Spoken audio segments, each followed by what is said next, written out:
Hello दोस्तों, नमस्कार। कैसे हैं आप लोग? आशा करते हैं कि आप लोग बहुत अच्छे होंगे। आज की वीडियो में हम बात करेंगे पहली तिमाही में, दूसरी तिमाही में और तीसरी तिमाही में लड़का होने के कौन कौन से लक्षण होते हैं। जी हाँ दोस्तों, आज की वीडियो बहुत ज़्यादा हेल्पफुल होने वाली है आप लोग के लिए, तो वीडियो को पूरा ज़रूर देखिएगा। वीडियो को लास्ट तक देखिएगा, क्योंकि लास्ट में आपको कुछ ऐसी बात बताऊँगी जो आपके बहुत ज़्यादा काम की होगी। देखिए दोस्तों, सबसे पहले मैं आपको एक चीज़ यहाँ पे शुरू में ही क्लियर कर देती हूँ, आपका टाइम बिल्कुल भी वेस्ट नहीं करूँगी। और मैं सबसे पहले मैं आपको बता देती हूँ कि देखिए, हमारा जो चैनल है किसी भी जेंडर प्रोटेक्शन को बढ़ावा नहीं देता है, ना ही इन चीज़ों को सपोर्ट करता है। यहाँ पे सिर्फ जो हमारे गांव में हमारे दादी नानी बड़े बूढ़े बुजुर्ग लोग बताया करते हैं, जो बहुत सालों से चर्चित हैं जो लक्षण, उन्हीं के माध्यम से आप लोग को बताने जा रहे हैं। तो वीडियो कोई गलत तरह से बिल्कुल भी मत देखिएगा। अगर आप गलत मकसद से वीडियो देख रहे हैं तो आप यहीं पे छोड़ के जा सकते हैं। और देखिए, ये जो लक्षण हैं, देखिए मैं आपको एक चीज़ क्लियर पहले ही कर रही हूँ कि ये जो लक्षण हैं ये सिर्फ आप अनुमान लगा सकते हैं, क्योंकि ज़रूरी नहीं कि सबके साथ ही ये सही बैठ जाएं, ठीक है। क्योंकि पहले के ज़माने में लक्षण जो हैं बहुत ज़्यादा प्रचलित थे और अभी भी ये लक्षण बहुत ज़्यादा माने जाते हैं। तो चलिए वीडियो को अभी स्टार्ट करते हैं। देखिए क्या होता है, गर्भावस्था के दौरान बार बार महिला के मन में ये सवाल तो उठता ही है कि उसे लड़का होगा या लड़की होगी। ये चीज़ मेरे साथ भी बहुत ज़्यादा मायने रखती थी, क्योंकि मेरी 2 बेटियां थी। उसके बाद मुझे जब तीसरी बार मेरा प्रेगनेंसी कंसीव हुई तो मुझे भी ये चीज़ बहुत ज़्यादा मन में आती थी, काश मुझे अब एक बेटा हो जाए, क्योंकि हर कोई अपनी फैमिली कंप्लीट करना चाहता है। तो इस दौरान घर वाले भी काफ़ी ज़्यादा अपना दबाव बनाते हैं, दबाव पेश करते हैं कि उन सभी दबाव से लेकर अगर आज हम आपको लड़का होने के कुछ ऐसे लक्षण बताएंगे जो कि मेरे साथ भी, जो कि मैं अपने खुद का भी थोड़ा बहुत जो पर्सनल एक्सपीरियंस है वो भी शेयर करूंगी, और जो मेरे व्यूवर्स हैं उनका भी पर्सनल एक्सपीरियंस आप लोग के साथ शेयर करूंगी, जो इस समय अभी जिनका लड़का हुआ है, ठीक है। तो देखिए, आपको इस वीडियो में आपको बताऊंगी जो पहली तिमाही, दूसरी तिमाही और तीसरी तिमाही में कौन कौन से लक्षण होते हैं। सबसे पहले मैं आपको बता दूं, जैसे कि पुराने ज़माने में गांव के जो डॉक्टर पहली तिमाही में ही बता देते थे कि महिला को लड़का होगा या लड़की होगी। यह लक्षण बड़े सटीक भी होते हैं और अधिकांश सही भी निकलते हैं। उन लक्षणों में से कुछ लक्षण ये भी है जो मैं आपको बताने जा रही हूँ। जैसे कि आपकी अगर पहली तिमाही चल रही थी कि पहली तिमाही में लड़का होने के कौन से लक्षण होते हैं, चलिए जानते हैं। देखिए, गर्भ में लड़का है तो गर्भावस्था की पहली तिमाही में, यानी कि फर्स्ट ट्राइमेस्टर में आपको ये लक्षण ज़रूर नज़र आएगा, यानी कि बालों का बढ़ना। यदि आपके पैरों के बाल तेज़ी से बढ़ रहे हैं तो आपको लड़का होगा। यह लक्षण पहली तिमाही में ज़्यादा नज़र आता है। इस लक्षण को समझने के लिए गौर करनी है कि आपको पिछले कुछ महीनों से आप कितनी अधिक शेविंग कर रही हैं बालों को, ठीक है। बालों के साथ नाखून भी तेज़ी से बढ़ते हैं, तो ये लक्षण जो है लड़का होने का ज़्यादा माना जाता है। और काफ़ी महिलाएं जो हैं उनको इस लक्षण से लड़का ही हुआ है। लेकिन मैं आपको सिर्फ पहले ही भी बताया मैंने और अभी भी बता रही हूँ, सिर्फ अनुमान लगा सकते हैं, कोई भी गलत डिसीजन नहीं लेना है, क्योंकि ज़रूरी नहीं होता है कि ये लक्षण है तो लड़का ही होगा। ज़्यादातर महिलाओं को होता है और ज़्यादातर महिलाओं को नहीं भी होता है, ठीक है। जैसे कि अब इन दिनों में यदि आपकी जो त्वचा है बहुत जल्दी शुष्क हो जाती है, ड्राई हो जाती है, तो कहा जाता है कि लड़का हो सकता है। नहाने के तुरंत बाद यह लक्षण आसानी से दिख जाता है। हालांकि त्वचा शुष्क हो जाने पर आपको मॉइस्चर लगाना चाहिए, ठीक है। पेशाब का रंग मतलब पेशाब के रंग से भी आप पता लगा सकते हैं। पहली तिमाही में यदि आपके पेशाब का रंग गाढ़ा पीला, ब्राइट येलो है तो शायद आपको लड़का होगा। वहीं अगर पेशाब का रंग हल्का पीला, येलो, डुल येलो है तो शायद आपको लड़का नहीं होगा।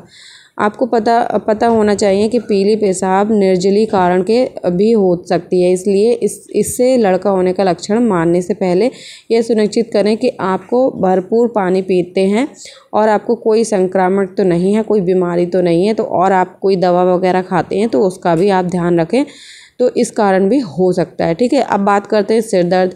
गर्भावस्था की पहली तिमाही में यानी यदि सिर दर्द होता है तो ये लड़का होने का लक्षण कहा जाता है। हालांकि दर्द जो होती है, दर्द की तीव्रता कम रहती है, तो ये लड़का होने का लक्षण कहा जाता है।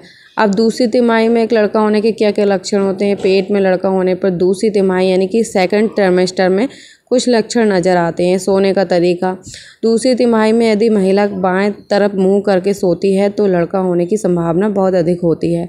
लड़के का विकास पेट की दाईं ओर होता है, इसलिए बाएं ओर मुंह करके सोना ज़्यादा आरामदायक लगता है, तो इससे लड़का या लड़की का ज़्यादा कनेक्शन नहीं होता है। मैं अपनी बात करूं तो मेरी प्रेगनेंसी में मैं दोनों करवट लेटती थी, तो मुझे जहां कंफर्टेबल फील होता था मैं वहीं करवट करके लेटती थी। अब बात करते हैं चमकदार बालों की। काफ़ी आपने सुना भी होगा ये चीज़ के बारे में कि काफ़ी आर्टिकल वीडियो में भी सुना होगा। अगर आपके पैर और सिर के बाल अधिक चमकने लगे हैं, अगर ऐसा है तो आपको लड़का होने का संभावना ज़्यादा होती है। इसके अलावा बाल पहले से अधिक मजबूत और लंबे होने लगते हैं। यह शरीर में पुरुष हार्मोन टेस्टोस्टेरोन के कारण भी हो सकता है, स्तर बढ़ जाता है इसका, तो इसके कारण भी आपके पैर के और शरीर के बाल लंबे होने लगते हैं, मतलब सर के। ठीक है, तो इसका भी 100% आप मतलब अंदाज़ा नहीं लगा सकते, सिर्फ एक अनुमान लगा सकते हैं। ठीक है, अब बात करते हैं कि स्तन का आकार। आपके स्तनों के आकार में बदलाव होने लगा है तो ये लड़का होने पर ही लक्षण नज़र आता है। यह लक्षण मुख्य दूसरी तिमाही से ही नज़र आने लगता है और गर्भावस्था के अंत तक रहता है। आमतौर पर दोनों स्तन तेज़ी से बढ़ने लगते हैं, लेकिन दायां स्तन बाएं स्तन से थोड़ा बड़ा हो जाता है। खाने की लालसा, कहा जाता है दूसरी तिमाही में लगभग 5वें महीने से नमक और प्रोटीन वाले खाद्य पदार्थों को खाने का मन करता है। यदि हाँ तो यह लड़का होने का लक्षण है। नमकीन चीज़, मीट, कच्चा आम, अचार आदि की बढ़ी हुई लालसा बताती है कि आपको लड़का होगा। अब बात करते हैं तीसरी तिमाही में एक लड़का होने के क्या क्या लक्षण होते हैं। गर्भ में लड़का होने के यानी कि 3rd ट्राइमेस्टर। ठीक है, दिल की धड़कन, गर्भावस्था की तीसरी तिमाही में आप बच्चे के दिल की धड़कन को महसूस कर पाएंगी। स्टेथोस्कोप की मदद से आप इसे सुन सकती हैं। यदि बच्चे की हृदय गति 1 मिनट में 140 बीट से कम है तो शायद ये लड़का होने का लक्षण होता है। डॉक्टर की क्लिनिक पे जाकर आप गर्भावस्थ शिशु के हृदय गति का पता लगा सकती हैं। अब बात करते हैं ठंडे पैर। अगर तीसरी या अंतिम तिमाही में आपके पैर ठंडे रहते हैं तो आपको लड़का हो सकता है, इसकी संभावना ज़्यादा होती है।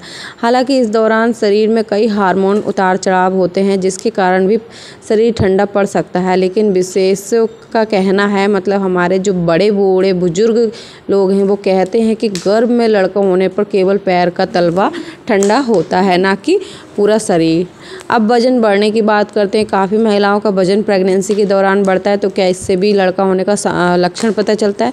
तो देखिए, तीसरी तिमाही में आपका वजन चेक करें और परिणाम डॉक्टर के साथ साझा करें। यदि डॉक्टर को लगता है कि आपका वजन सामान्य से अधिक हुआ है तो आप एक लड़के की मां बनने वाली हैं। मतलब यह लक्षण बड़ा जटिल है, क्योंकि गर्भावस्था में शिशु का आकार बढ़ने के साथ महिला का वजन स्वयं ही बढ़ जाता है, इसलिए स्पष्ट अंतर कर पाना मुश्किल होता है। अब खुशमिजाज जी, दिन भर खुश रहना, हंसना और मुस्कुराना लड़का होने की तरफ इशारा करता है। आपके मन में नकारात्मक विचार नहीं आते। कुछ महिलाओं में यह लक्षण दूसरी तिमाही में से ही शुरू हो जाता है और कुछ में तीसरी तिमाही में, और ये प्रसव तक रहता है, तो ये भी लड़का होने का जो है लक्षण माना जाता है। हमारे यहाँ जाना जाता है कि प्रत्येक तिमाही में एक लड़का होने का लक्षण क्या हो सकते हैं। हालांकि यह लक्षण हमेशा सटीक अंदाज़ा नहीं देते हैं, जैसा कि मैंने आपको शुरू में बताया, क्योंकि यह जो लक्षण होते हैं जितने भी हार्मोन बदलाव या किसी रोग के कारण भी हो सकते हैं, नज़र आते हैं। ठीक है, लेकिन ज़्यादातर मामलों में यह लक्षण सही होते हैं, क्योंकि पुराने ज़माने में जो यही लक्षण को देख कर ही बताया करते थे, क्योंकि पहले कोई डॉक्टर नहीं थे, तो दाई माँ ऐसे ही बता देती थी कि लड़का होगा या लड़की होगी, छू के ही बता देती थी गर्भवती महिला को और देख के बता देती थी, तो वो सही भी निकलते ज़्यादातर। लेकिन अब इस समय बहुत कम एक्सपीरियंस लेडीज़ हैं जो कि बता सके, लेकिन फिर भी ये लक्षण जो है अभी भी चर्चित हैं। फिर सबके पूर्व बच्चे के लिंग का सही अनुमान केवल स्क्रीनिंग टेस्ट के जरिए लगाया जा सकता है। हालांकि यह टेस्ट भारत में इनलीगल है, तो इस वजह से आप ये टेस्ट नहीं करवा सकते। तो कुछ लक्षण होते हैं जो आप जिनसे सिर्फ और सिर्फ आप अंदाज़ा लगा सकते हैं। आई होप कि आपको ये वीडियो हेल्पफुल लगी होगी। थोड़ी सी भी हेल्पफुल लगी है तो वीडियो को लाइक शेयर सब्सक्राइब जरूर करें। और देखिए, मैंने आपको शुरू में बता दिया, प्लीज़ इन लक्षणों के थ्रू आप सिर्फ अंदाज़ा लगा सकते हैं, 100% आपको कभी भी श्योर नहीं होना है, क्योंकि ये लक्षण कभी भी 100% नहीं सही होते हैं। ठीक है, कुछ महिलाओं के साथ सही भी निकल सकते हैं और कुछ महिलाओं के साथ नहीं भी सही हो सकते हैं, तो आपको सिर्फ और सिर्फ अनुमान लगाना है। ठीक है, चलिए मिलते हैं नेक्स्ट वीडियो में नेक्स्ट टॉपिक पे। Bye bye and take care.